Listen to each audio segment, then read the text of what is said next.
All right. Good morning, everybody.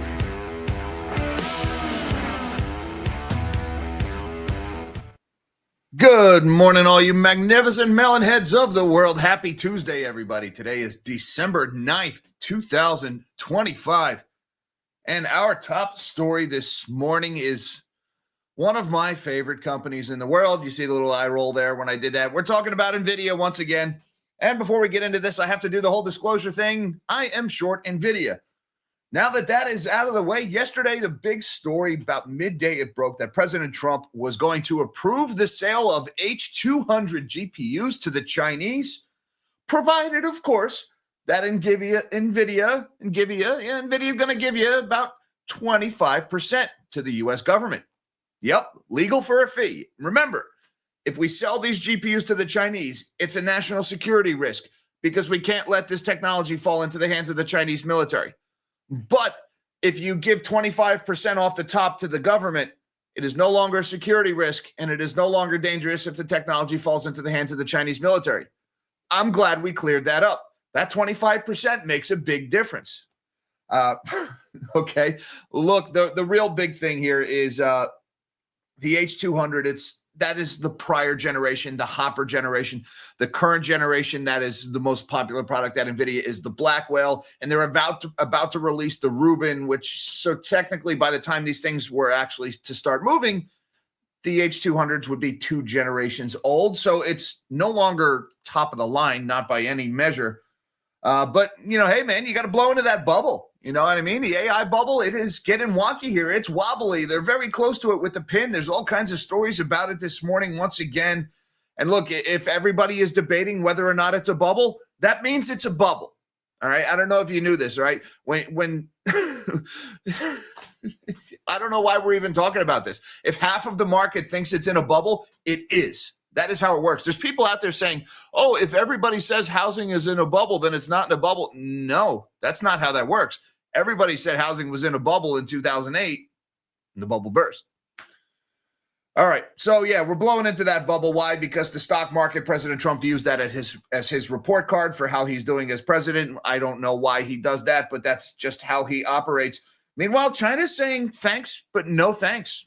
Chinese regulators reminding all of their companies that they are limiting access to the H200 GPUs, that they have a preference for domestically produced chips from companies like Huawei, that they're worried about America putting backdoors in their chips. Why? Because that's what the Chinese do, so why wouldn't we do it? And so they're saying, thanks, no thanks. We don't want the H200 GPUs. So is this really going to make a difference in NVIDIA's sales at the end of the day? And the really hilarious thing about this, on the same freaking day, almost to the minute, aligning with President Trump making this announcement, there was another story about a Chinese GPU smuggling bust, this time out of Houston, Texas. 2 Chinese nationals and a Canadian with a Chinese-sounding name were arrested for smuggling $160 million worth of H100 and H200 GPUs into China. How'd you like to be the FBI agents or the CIs or whoever, the people who were working on this bust, spent all the time staking it out and doing the research and gathering the data and getting the warrants and making the arrests, only to have the president make what you just busted essentially legal on the same freaking day, as long as they pay 25%, of course. So, look, do the Chinese want these chips or don't they? Are we going to sell them to them or aren't we? They're a risk, but not if you pay 25%. China's like, we don't want them, but at the same time, we're smuggling them into the country. And by the way, NVIDIA, are you still insisting that you have no idea these chips are being smuggled into China, playing stupid with everybody? How about you guys figure your shit out and get back to us? At the end of the day, I think all of these announcements will have no effect whatsoever on NVIDIA's bottom line because this bubble's days are numbered. And that's why NVIDIA gave up most of those gains yesterday. Also going on this morning, we've got 3 distinct stories about some of the hyperscalers and one not hyperscaler. The first one, Sam Altman is increasingly desperate over at OpenAI. Since issuing that code red, he is trying to right that ship. And this article in the Wall Street Journal has some scary language in it because they're talking, Sam is using phrases like give people what they want, better use of user signals. These phrases mean OpenAI is going to turn ChatGPT into an even bigger sycophant than it already is. And that's been one of the biggest criticisms of ChatGPT. No matter how bad or stupid your idea is, ChatGPT is going to tell you it's a good idea. And look, guys, telling people your idea is stupid, maybe, the people who are like, oh, we need positive reinforcement and everybody gets a trophy. I get some people are like upset by things like that. But if somebody's like, I'm going to take this fork and stab out my own eyeball, somebody better be there to tell them that's a stupid idea. ChatGPT doesn't do that. It reinforces everything you ask it. It gives you that drip of dopamine. And Sam Altman is talking about doubling down on that, which was one of the biggest criticisms of GPT-5. And this is supposedly the thing that's going to make everybody so much money and so much more productive by reinforcing bad ideas. Because why we're programming our chatbot to be more like a freaking Candy Crush game that just no matter what, you get the bleeps, the boops, and the blings and the ding, ding, dings. Give your brain that dopamine you become addicted to so that you keep using the product so Sam Altman can sell ads because his product doesn't make any money. That's what OpenAI is up to. And now they're also talking about rushing GPT 5.2 out the door, even though company employees are saying they don't want to do it. It's not ready yet. Cham's like, nope, get it out there. These are the actions of a dying company. OpenAI burns cash. They need to raise more. They don't make a profit. And when OpenAI goes, this bubble goes. Meanwhile, you've got Meta is transitioning from llama to avocado. Does anybody know what that means? Long story short, Meta is going from open source to closed source. Ever since they hired or they acquired Scale AI and they hired Alexander Wang, one of the world's youngest billionaires ever, to come in and be the master of their AI superintelligence labs or whatever they're talking about. They're making the big change from open source to closed source. That's stirring up some controversy at Meta. There is another big, giant cash-burning ship trying to change direction.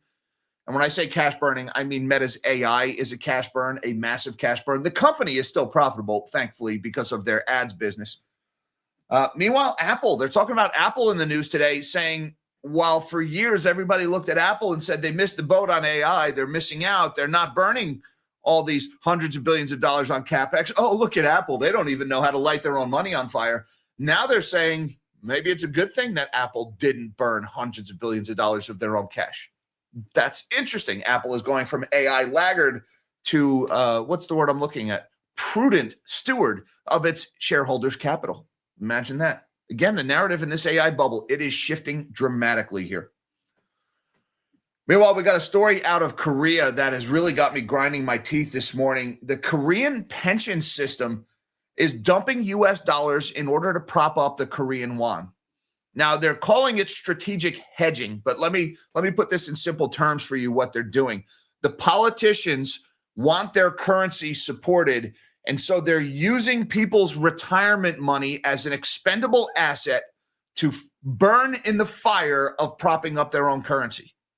A pension fund manager is supposed to have a fiduciary obligation to his pensioners, to the people whose retirement fund he is steward of, not to be beholding to politicians who want their numbers to look better and so burn everybody's retirement to keep our currency propped up. And this is one of my biggest criticisms of the financial services industry. And one reason why I think the whole concept of retirement as we know it may go down in history as a failed social experiment. Look at what's going on in retirements with pension funds, what the Koreans are doing, with private credit being dumped into pension funds, with Social Security, which the politicians have done an awful job with the Social Security Trust Fund, which is just a line of red text on a spreadsheet somewhere. The people we trust to manage our life savings for us so we can retire are not trustworthy. And this whole grand social experiment of working for 20 or 30 years and then enjoying your golden years, it may not be there for future generations if we don't change course.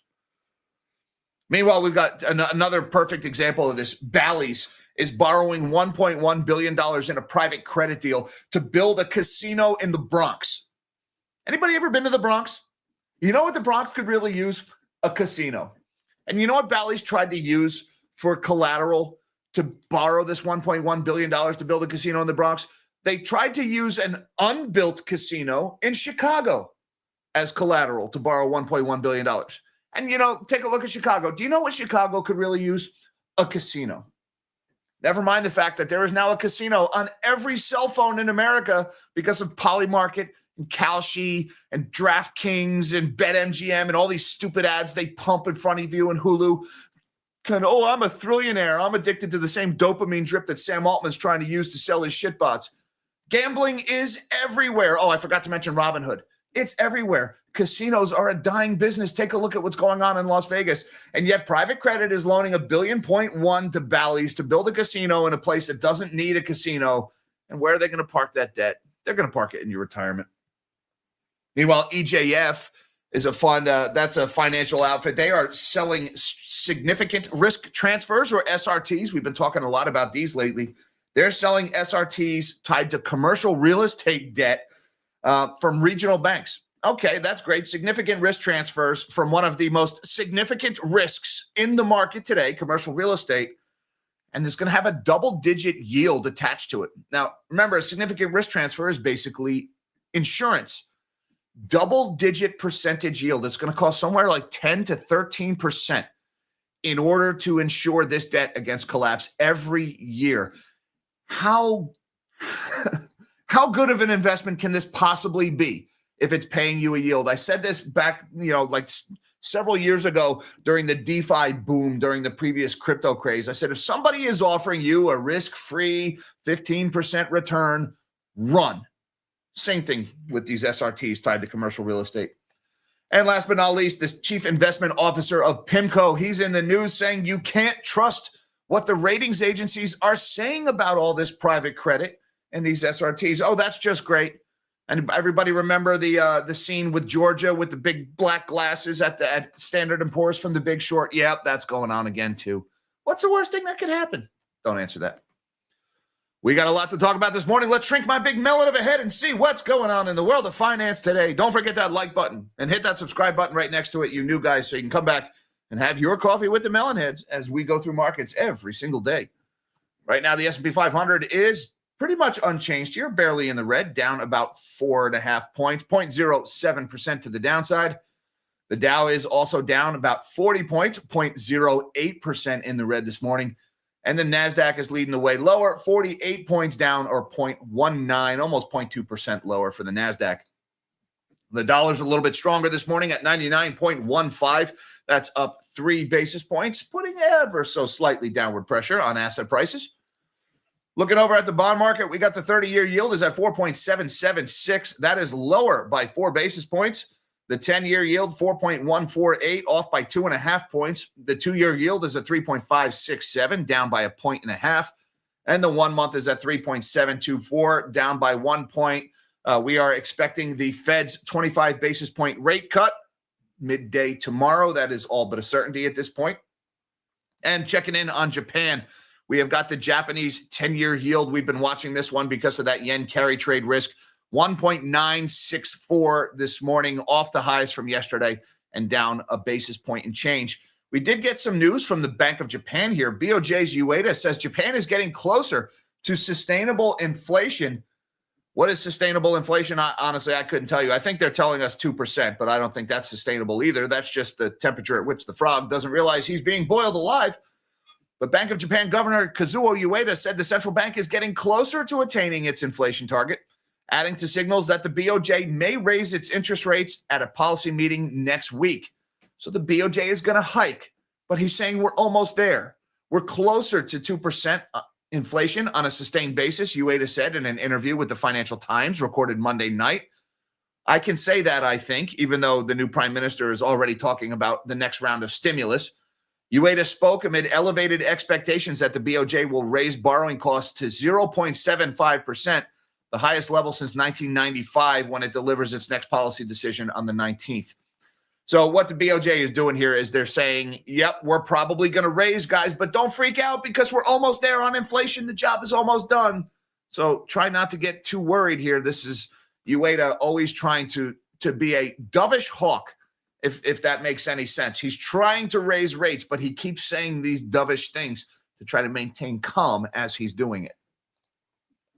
Looking over at the commodities board, we've got gold is a little bit higher here, $1.50 or $1.41 higher for spot gold, $4,192. That's up 0.04%.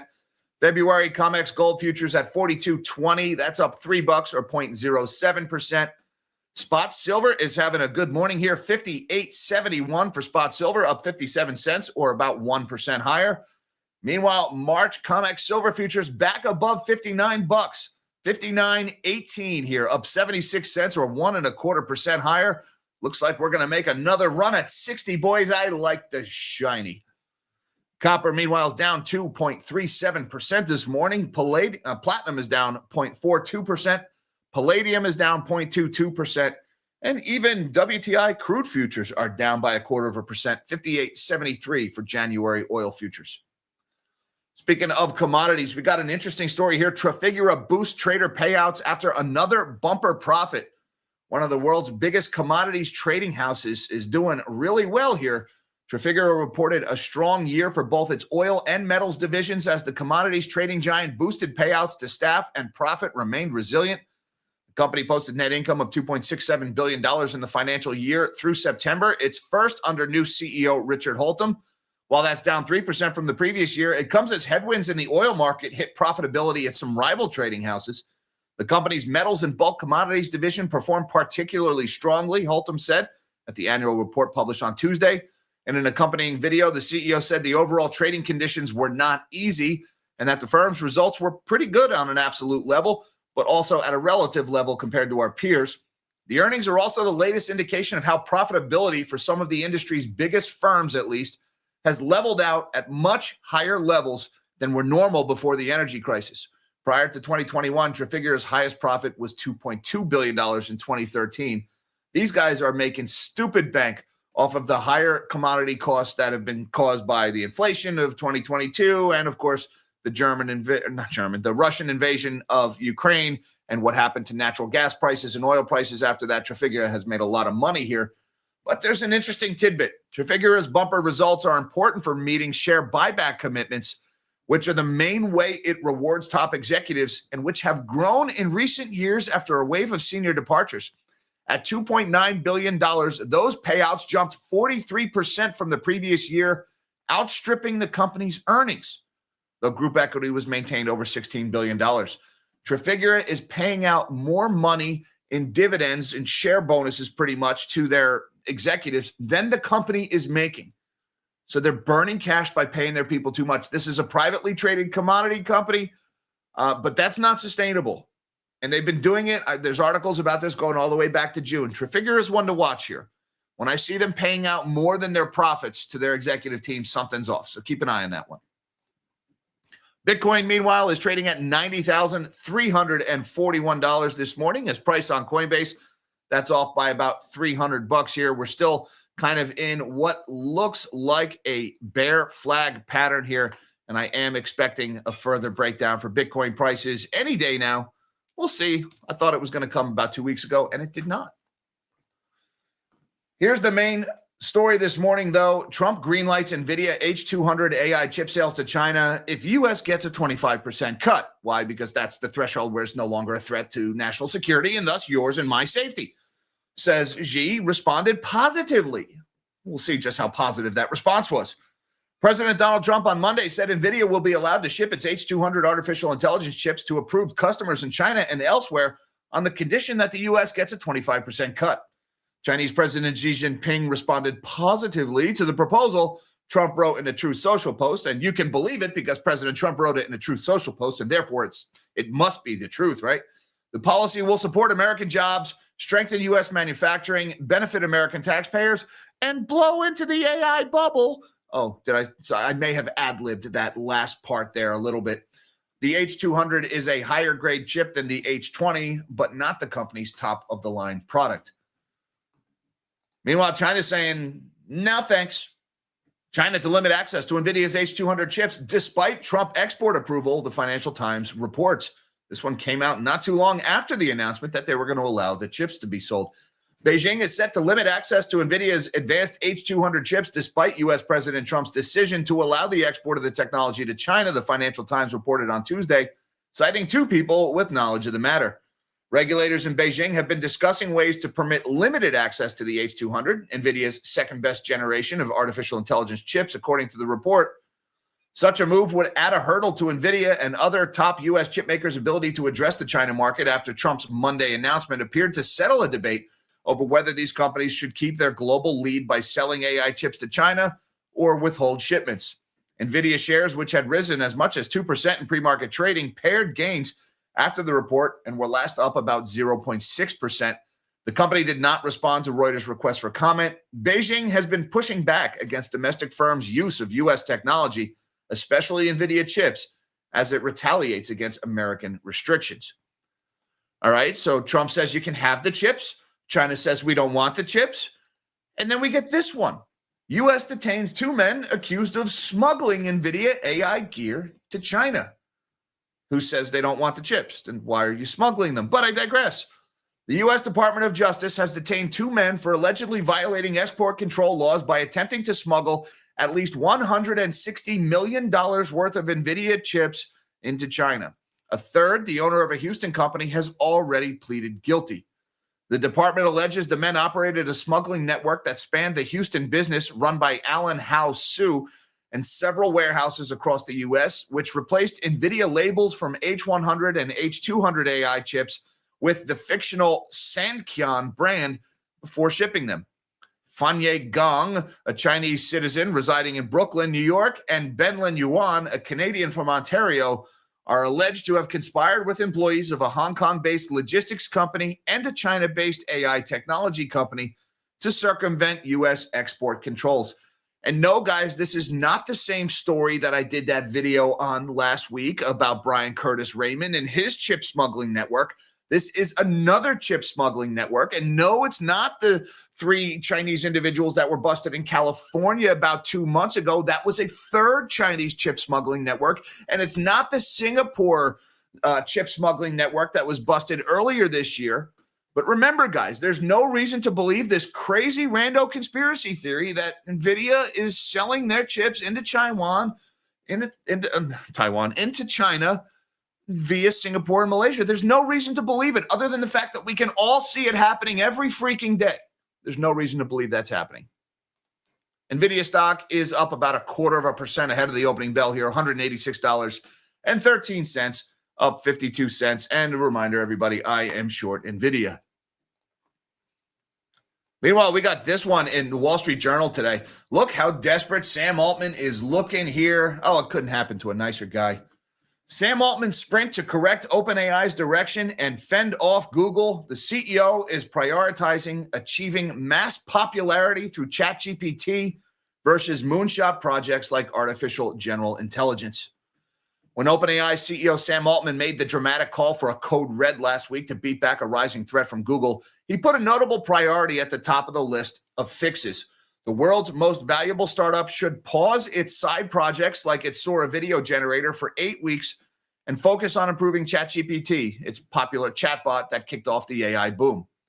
In doing so, Altman was making a major strategic course correction and taking sides in a broader philosophical divide inside the company between its pursuit of popularity among everyday consumers and its quest for research greatness. OpenAI was founded to pursue artificial general intelligence. Remember, it was a charity, broadly defined as being able to outthink humans at almost all tasks. But for the company to survive, Altman was suggesting it may have to pause that quest and give the people what they want. Wait a minute, for the company to survive, this is the most valuable startup in history. There's an entire investment bubble. For the company to survive, what?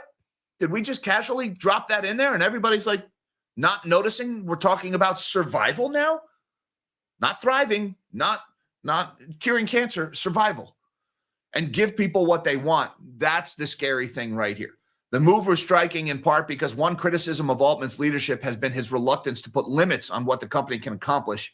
And it was telling that he instructed employees to boost ChatGPT in a specific way through better use of user signals, he wrote in his memo. With that directive, Altman was calling for turning up the crank on a controversial source of training data, including signals based on one-click feedback from users rather than evaluations from professionals of the chatbot's responses.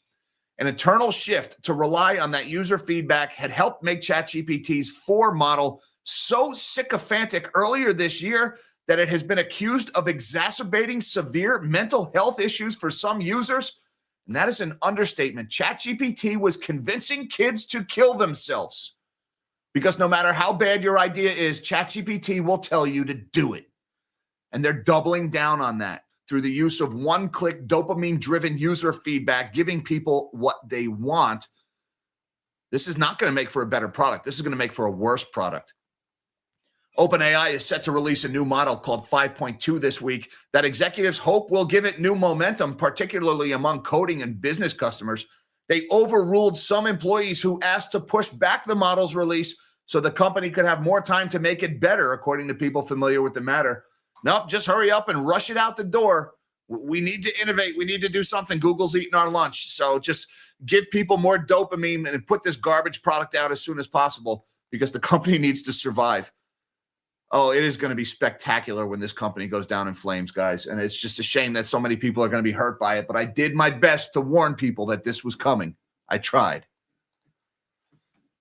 Meanwhile, Meta is also trying to change direction, although they don't have the same financial alarms going off that OpenAI does because Meta has access to all their ad revenue. From llamas to avocados, Meta's shifting AI strategy is causing internal confusion. Again, if everything is going so well in the AI bubble, why is everybody trying so hard to change direction here? Meta CEO Mark Zuckerberg was so optimistic last year about his company's Llama family of AI models that he predicted they would become the most advanced in the industry and bring the benefits of AI to everyone. But after including a whole section on Llama in his opening remarks during Meta's earnings call in January of this year, he mentioned the brand name only once on the latest call in October. The company's obsession with its open source large language model has given way to a very different approach to AI, one focused around a multi-billion-dollar hiring spree to bring in top industry talent that could help Meta take on the likes of OpenAI, Google, and Anthropic. Scrolling down here, until recently, Meta's unique position in AI was the open source nature of its Llama models. Unlike other AI models, Meta's technology was made freely available so third-party researchers and others could access the tools and ultimately improve them. Today, several tech companies are developing leading closed models, Zuckerberg wrote in a blog post in July 2024. But open source is quickly closing the gap. He's since started changing his tune. Zuckerberg hinted over the summer that Meta was considering shaking up its approach to open source after the April release of Llama 4, which failed to captivate developers. Zuckerberg said in July, "We'll need to be rigorous about mitigating these risks and careful about what we choose to open source." Avocado, when it's eventually made available, could be a proprietary model, according to people familiar with the matter. That means outside developers wouldn't be able to freely download its so-called weights and related software components. So this is a major policy shift going on within Meta right now, causing some consternation between different teams. Meanwhile, Apple's slow AI pace becomes a strength as the market grows weary of spending. Everybody for years, they criticized Apple saying, oh, you're not burning hundreds of millions of dollars on rapidly depreciating assets that don't generate any return on investment. What's the matter with you? Now everybody's like, maybe Apple was right not to dive headfirst into this very shallow above-ground pool. Shares of Apple were battered earlier this year as the iPhone maker faced repeated complaints about its lack of an artificial intelligence strategy. But as the AI trade faces increased scrutiny, that hesitance has gone from weakness to a strength, and it's showing up in the stock market. Through the first 6 months of 2025, Apple was the second worst performer among the Magnificent Seven tech giants, as its shares tumbled 18% through the end of June. That has reversed since then, with the stock soaring 35%, while AI darlings like Meta and Microsoft have tumbled into the red, and even Nvidia is underperforming. The S&P 500 index is up 10% in that time, and the tech-heavy NASDAQ index has gained 13%. It's remarkable how they have kept their heads and are in control of spending when all of their peers have gone the other direction, said John Barr, portfolio manager of Needham Aggressive Growth Fund, which owns Apple shares. This is a guy who manages an aggressive growth fund, talking about how Apple has kept their heads while others were not in control of their spending. Tell me it's a bubble without telling me it's a bubble. All right, an aggressive growth fund manager is like the tech bro of tech bros outside of the Silicon Valley C-suites, and he's saying Apple kept their cooler heads. Of course, the rally has made Apple stock pricier than it has been in a long time. The shares are trading for around 33 times expected earnings over the next 12 months, a level they've only hit a few times in the past 15 years, with a high of 35 in September of 2020. The stock's average multiple over that time is less than 19 times. Apple is now the second most expensive stock in the Bloomberg Mag 7 index, trailing only Tesla's whopping valuation of 203 times forward earnings. Look, guys, the takeaway from this, and this is just my opinion, Apple was smart to not pour money blindly into this AI bubble. I don't think Apple will escape the AI bubble. I think their shares are going to get beaten down along with everything else when this bubble collapses. And in my opinion, that's actually going to be a good opportunity to scoop up some Apple shares at a steep discount. Right now, it's expensive, but keep an eye on a name like this. That's just my thoughts. Korea's national pension fund sells dollars to support the won. This story just made my head spin. This is grotesquely irresponsible what they're doing in Korea. South Korea's National Pension Service has recently started selling dollars to bolster the won, according to a person familiar with the matter, reviving earlier efforts to support the currency. The National Pension Service, which held about $542 billion of foreign assets as of the end of September, started its sales as part of a tactical hedging strategy, the person said, asking not to be identified because the information is private. The move comes as the won has slid nearly 8% in the second half of the year, making it Asia's worst performing currency amid concerns about capital outflows and trade uncertainty. NPS had also supported the won through activities it called strategic hedges between January and May of this year. The Finance Ministry, the Bank of Korea, and the Ministry of Health and Welfare and the National Pension Service, a four-party consultative group, have started talks on building a new framework balancing returns with currency market stability. And guys, take a minute to appreciate the recklessness of that statement, all right? The Ministry of Health and Welfare has no say over how your pension is managed. They're responsible for health and welfare. The Bank of Korea, that's a monetary policy organization. The Finance Ministry manages the government's checkbook. None of these organizations give a shit about your retirement.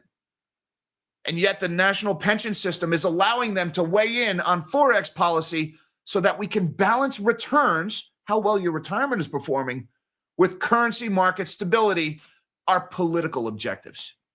And this is my criticism of the entirety of this whole concept of retirement and the financial services industry is their interests are not aligned with yours, and therefore you cannot trust them to act in your interest because these are not good people. And there it is in plain black and white ink. Meanwhile, private credit offers Bally's a $1.1 billion loan for New York City Casino. Oh, yeah, that's exactly what New York City Casino needs.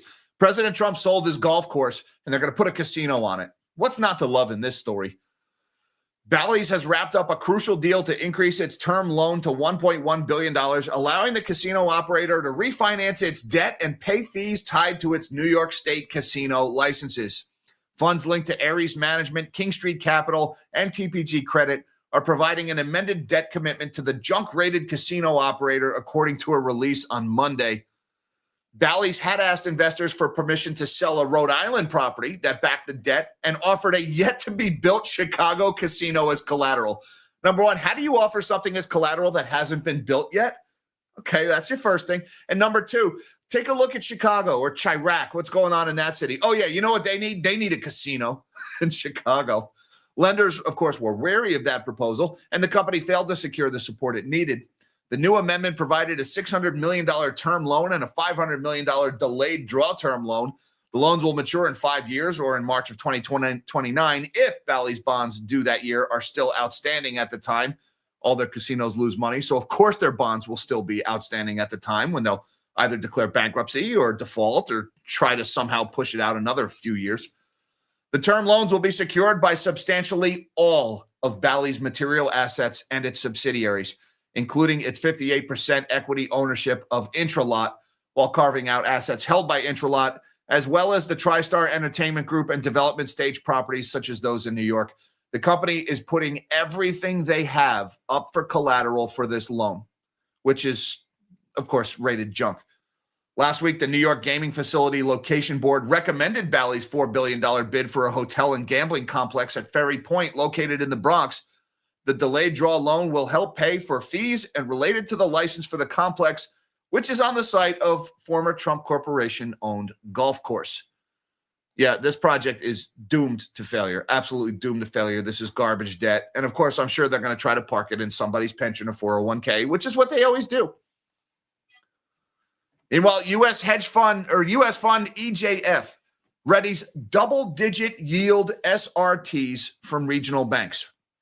All right, and if you're wondering what a double-digit yield SRT is, I would refer you to the quote from The Big Short, dog shit wrapped in cat shit. That's what a double-digit yield SRT is. The yield is that high because the debt is probably going to go bad. Alternative asset manager EJF Capital plans to expand its investments in significant risk transfers from U.S. regional banks, its co-CEO Neil Wilson said. And anytime I see co-CEO, I think run, all right? I've never seen anything good come from a company with a co-CEO. The firm is working with 7 or 8 smaller U.S. regional banks on potential SRT deals tied to a loan portfolios totaling around $3.25 billion, said Wilson, who is also the firm's co-CIO. Okay, even better. Run twice as fast. The transactions could be priced at yields in the low double digits, he added. Oh my, yields in the low double digits means this is really dangerous debt. These transactions are bilateral from the conceptual phase until the settlement. The deals linked to the portfolios of assets such as commercial real estate loans could be executed over the next 12 to 18 months, he said, declining to name the banks. And he'll decline to name the banks because just naming the banks and how much it's costing to insure their loans might cause a run on those banks or might tank their stocks. That's why he won't name the banks. SRTs allow banks to insure loans against default by selling credit-linked notes to pensions, sovereign wealth, and hedge funds. The global market could double in size over the next 5 years, according to Man Group PLC. We talked all about SRTs yesterday, guys, and what they're doing and how the banks are lending money to hedge funds so that the hedge funds can buy SRTs that are used to get the risk off the bank's balance sheet, which is just a circular deal.